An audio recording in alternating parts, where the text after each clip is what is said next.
So last video didn't go too well on this ship. Let's try it again. This time with a more reasonable build here. As you can see, I've changed out of the secondaries. A lot of you commented that, secondaries aren't maybe the best idea on this ship. And you're right. You're totally right. Secondaries really aren't that useful in this game anymore. And I wanted to make a fun video. Unfortunately, I don't think I made a very fun video, unless you enjoy watching me suffer and complain for a little bit. So this time we're going to do a main gun focused build, which is pretty crazy in itself. 23-second reload, 457mm guns, and yeah, we have full accuracy on this ship as well. Our concealment's also pretty decent at 13.5, and I've kind of leaned into this special commander here a little bit too, considering 1.5 million potential damage gives us a 6.5-second reload to all our consumables. And then I've actually invested in that a little more on our commander. We'll see how it goes. Usually, taking basic survivability is just better. But as I've said in the past, going for 2 out of the 3 fire reduction skills is generally a good idea. Going for all 3 can be good, but you get diminishing returns. So we're taking damage control systems and, of course, the flag. So we got those 2 on, and let's see how it goes. So, first game back in a more normal, reasonable build here. Again, these turret angles are just amazing. This rear turret here, so I hope that's going to help us out here. I think that this is going to be a bit of a difficult game again. Something I noticed while watching back, editing some of the footage, in a little more calm state of mind, I had all super ship games, and that's going to be a tricky thing in Tier 9. And this one is also super ships. We got Annapolis, Yamagiri. So it's going to be a little difficult here. But we'll try and make it work. That is going to be something you have to deal with as a Tier 9 ship. It's going to... Wow, double already? That's... What ship is that over there? Maybe an Annapolis? Anyways, that is something you got to deal with as a Tier 9. You got to deal with having that super ship meta, and it's really difficult. I'm not gonna lie, guys, it's quite difficult. And I should have really considered that as well while I was playing. That yeah, secondary build isn't going to be the best, but the reason it wasn't working out, a lot of it really just comes down to playing against ships that are 2 tiers better than me. And then I let myself tilt, and that obviously affected my decision making. Which is a good thing to show you guys too, right? That you get to see that, yeah, as soon as you tilt and let the game impact your decision making, you're just going to play worse. And that is certainly what ended up happening. Annapolis? I don't know if I can sneak that over, but let's hope. Of course, Annapolis doesn't have the biggest citadel. It's kind of a... Man, this guy's got some fire chance. The Annapolis has that spaced armor, so we're not going to do too much damage to him. And he got behind the islet, which is fair play to him. And let's see if we can hit this Monty a little bit. Haven't done too much damage to start with. Looking at the dispersion, let me know if you guys notice a big difference. Yeah, that's not much damage either. That's certainly something we should be seeing, is better dispersion out of this upgrade, since we've actually gone for the dispersion module. Alright, let's use a heal, because we're actually pretty low on HP here. We're in a bit of a stalemate, and I don't really want to push in. Yeah, pushing here is just a really bad idea. There's just DDs, too much to deal with, so we'll play it passive. As a bottom tier ship, you should always be thinking that way. Play safe. You don't need to impact the game too much. It's really on your higher tier ships to win the game for you. You're just there to support them, really. So if the Schlieffen, as you can see, if the Schlieffen decides to push in, maybe we'll consider it. It's kind of difficult right now. Just the way... So are you pushing? No, you're turning away. It's kind of difficult just the way we have this Annapolis here, making it very difficult for RDDs to push in. And since RDDs don't really want to push in, then... Or single DD, sorry. That makes it tricky for us as, 5 ships here. More coming from the middle, certainly. to actually do anything to impact this game here. Very, very tricky game.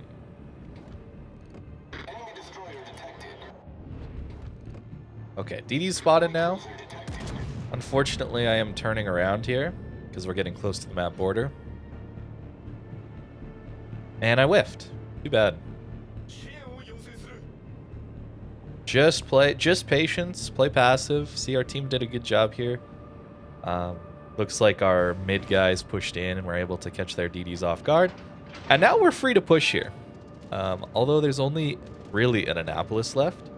So I might push across towards the B cap here.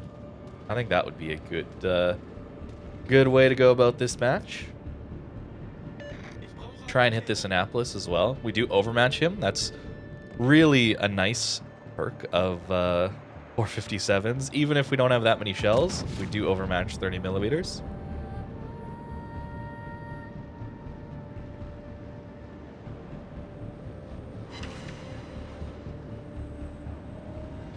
So the Annapolis is going to just kite away. I don't really want to push into that too much. What we do want to do is support our team at B here. We don't really want to push the enemy spawn. I'm going to use my concealment to push up here, I think. Just get a little bit closer. If the Annapolis turns broadside, I'll shoot at him. But for now, I think we're just going to relax where we're at. Waiting for the Monty to turn broadside. You don't always have to necessarily shoot as a battleship. Looks like Monty's just going to stop. So, fair enough, but would have loved to see a broadside there. I'll start shooting at him, though. Not a huge deal. We're going to get spotted soon from whatever's in B. Anyway, yeah, there's a Yang there. Nice. 8,000 into a superstructure? I'll take that. Unfortunately, my salvo's not quite ready for the Yang here.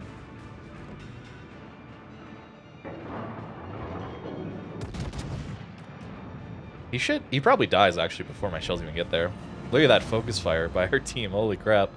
I suppose that is 2 Schlieffens and a Dalarna, so that is a lot of DPM.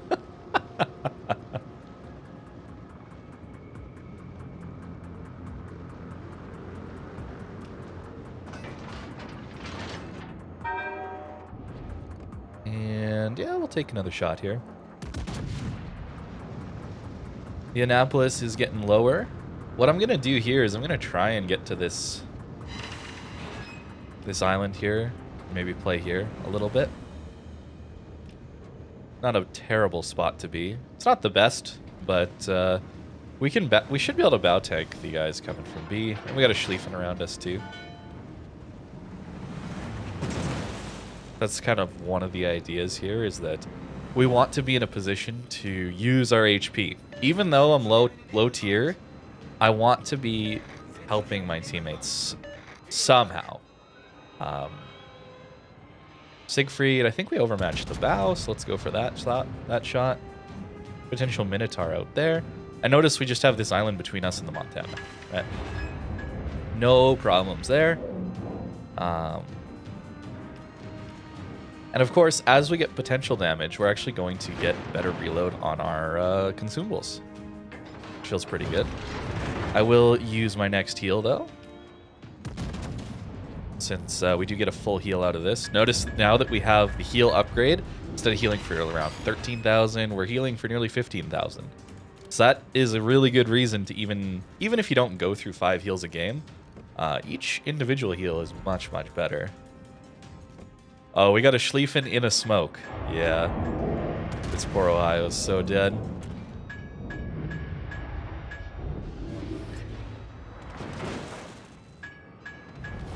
Our team has taken the lead.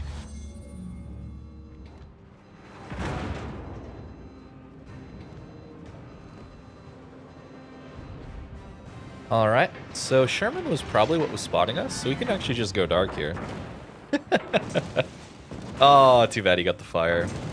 The ship is on fire.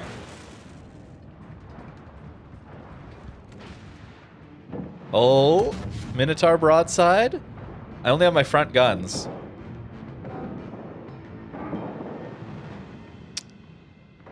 I'm not going to let it tilt me this time, guys, but my goodness.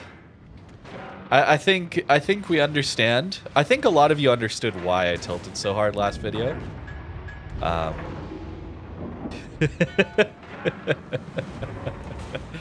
Okay. Okay. See, that's the thing. That was I would say that's an aiming bug, personally. Not necessarily dispersion is why that went low. I think that's just pure aiming bug. So that's another reason that I think battleships are in a pretty rough state. You rely on this alpha damage, and then because of that, you have to hit your shots when they come up. Otherwise, we're doing, you know, next to no damage, right? Oh, I only got one over. Pretty tight dispersion. Ah, it went over. Interesting. Looks like this game's over. It's fine. Bit of a disappointing first one from damage-wise. At least we lived and won. Really can't say much about our battle impact because I think it was almost non-existent. I don't think we really did much to change the outcome of this match. But hey, this is improved dispersion upgrade. Hey, we got a Citadel. Let's go.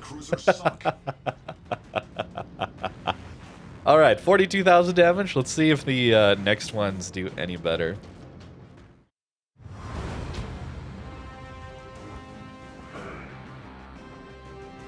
Yeah, did not do much in that one. So we got game number 2 here. A bit of a slow start on this one.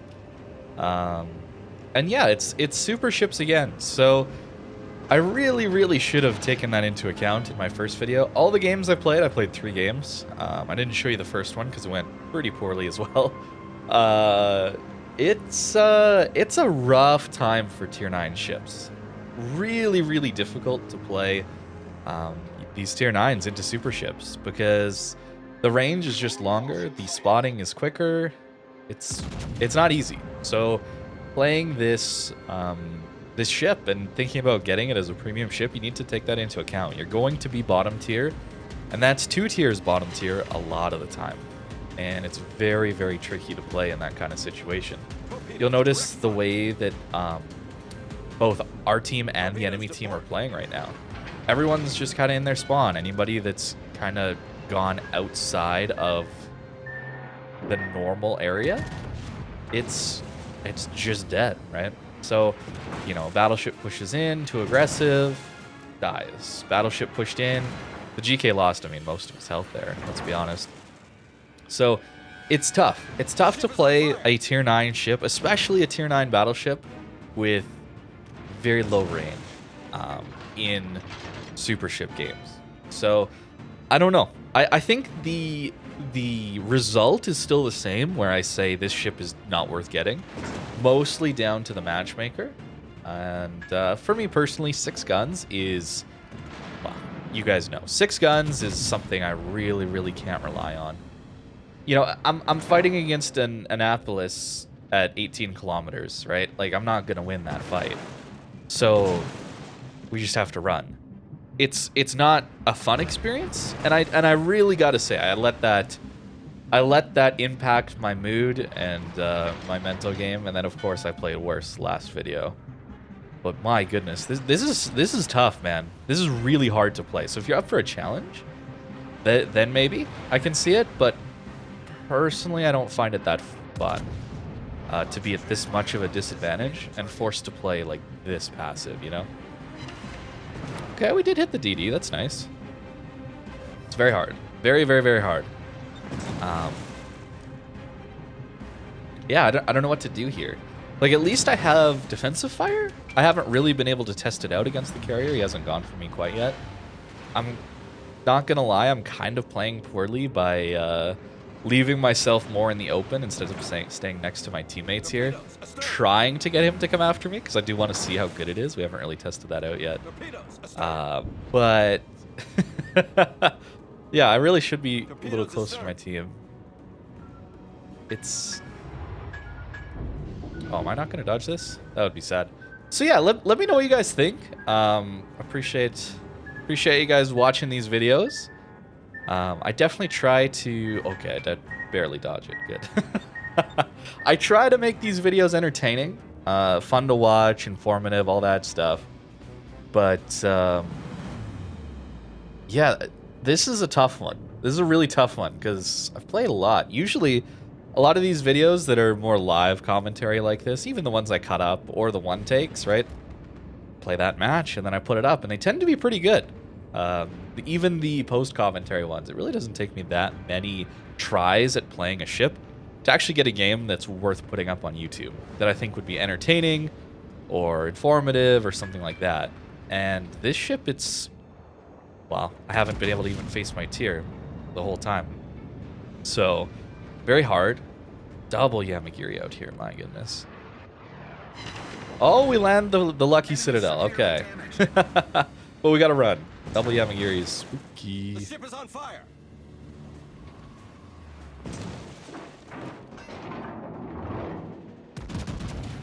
Alright, let's see if we can hit this Yamagiri real quick. 4? I'll take 4. Sure. Yeah, I don't know what else to say. I really don't know what else to say about the ship. If you're getting better matchmaker than I... oh my goodness, look at this. If you're getting better matchmaker than I, maybe it's a good time. But as it stands, I don't think that tier 9s are really worth paying a lot of money for right now. And yeah, there's a... Wow, who's shooting me from all the way over there? And there's an element of, yeah, you know, just play it in ranked, just play it in airship escort. That's what it's called now, I believe. And I should probably try it in that, but I'm wanting to do these first impressions on new premium ships in random battles a little more because you're going to get that experience more often. These temporary game modes are temporary, right? So you're not going to have that opportunity all the time. And if you're going to spend what's effectively like $100 on a ship, one ship in this game, you should be getting something that you can play more than just in very specific game modes. So, hey, we got Yamagiri, killed the other Yamagiri. That opens things up a little bit for us. That's nice. Appreciate that. These turret angles are very nice, though. I gotta keep saying that. The turret angles are nice. Maybe this is a dev strike with this dispersion. No, it landed short. Okay. But we saw the dispersion there a little bit better. Wait, how did we land so short? Like, all the shells, like, any of the shells that touched him would have been, like, right near his citadel, and yet we overpenned. It's kind of disappointing. What else? What else is there good about this ship? Maybe the AA, if we get to test it out a little more.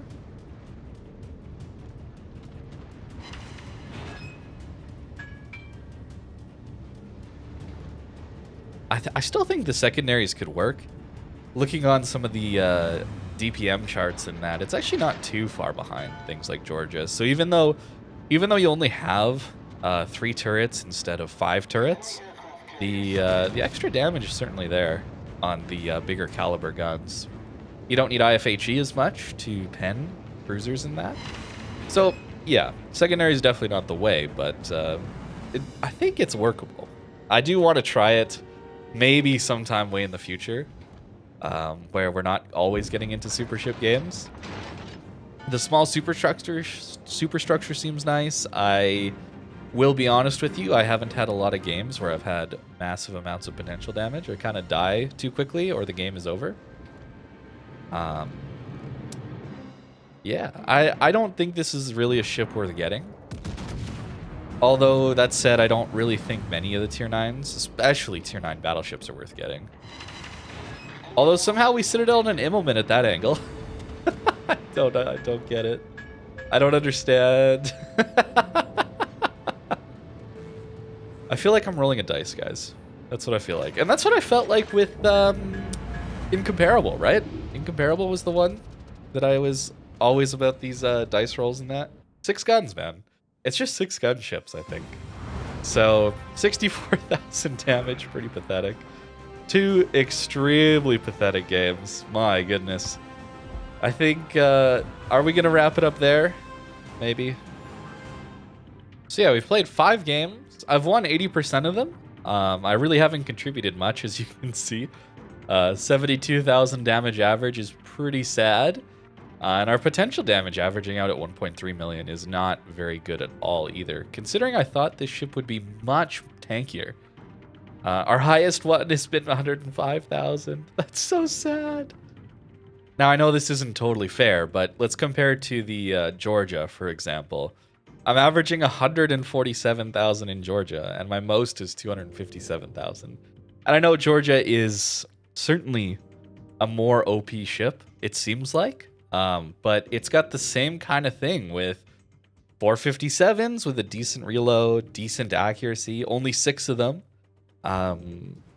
It should be similar on paper. Georgia's got more speed. This ship is tankier. It should be tankier. Look at this armor, man. I don't get it. I don't get it. Perhaps it's just the matchmaker difference, like I talked about, where Georgia, most if not all of those games are actually pre-super ships entirely, and all of these 5 matches have been totally against super ships. So it's very tricky maybe in super ship games, and it'll do much better against its own tier and certainly against tier 7s. I guess that's my takeaway. Watch out for the matchmaker, and don't let bad games tilt you into continuing to play the game and make worse decisions. And I suppose the advice for trying not to get tilted is to play different ships. Don't just force yourself to play the same ship, the same class of ship even, all at once. I find myself mostly getting frustrated when playing battleships, mostly for the dispersion and aiming bugs like you've seen in the last couple of videos. So definitely giving yourself the opportunity to try out some cruisers, right? Or jump into some DDs. I know subs and CVs aren't for everyone, certainly not for me. But the way a lot of these DDs and cruisers play are much different and can be similarly rewarding without the RNG. I think DDs especially. There's not too much RNG when it comes to DDs. It's really a lot down to your skill in how to position your ship. There is some randomness in how much your team support you as a DD, but a lot of it is skill-based with DDs. And you launch your torpedo salvo, and torps aren't going to overpen, right? They're not going to land short. There's some dispersion with torps, certainly, I'll admit that. But there are ways of playing this game where there are less RNG-heavy ships, and can be similarly rewarding to battleships when they're working. So that'll be my advice to you guys. Not the best showing from the Sun Yat-Sen in the last couple of videos. Maybe I'll be playing it some more on stream sometime, but these recording sessions really went poorly, and I think you guys should take that into account if you're thinking of spending that much on the game. So let me know what you think in the comments down below about specifically this build taking the aiming systems upgrade instead of secondaries. Yeah, I appreciate all of the support and all the advice given in the previous video, and those of you that understood my pain. I'm glad for all of it. I thank you guys for watching these videos, and I hope you have a great rest of your day.